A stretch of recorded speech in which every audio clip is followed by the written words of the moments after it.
السلام عليكم ورحمة الله وبركاته. kusoo dhawaada kanaalkeena ogaal.com. haddii ay tahay markii kugu horeysay subscribe saar, like na saar, sababtoo ah like ta anaga ay dhiirigelin noo tahay.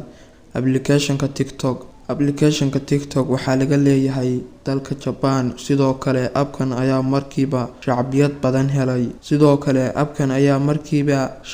badan helay wiilal iyo gabdhaba. dadka qaar ayaa si xun u adeegsada halka qaarkoodna ay si caadi ah u adeegsadaan.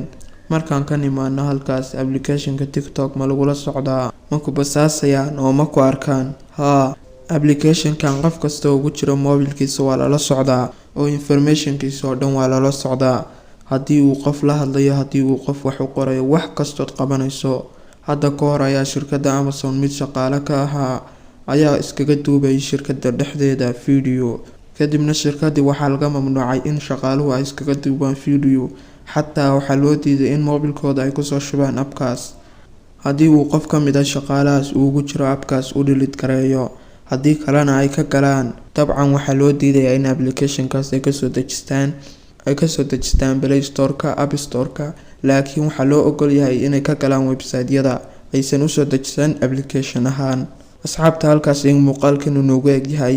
haddii aad ka heshay muuqaalka, like saar, subscribe na saar channelka si aad uga mid noqoto taageerayaasha ku xiran kanaalkeena. mahadsanid.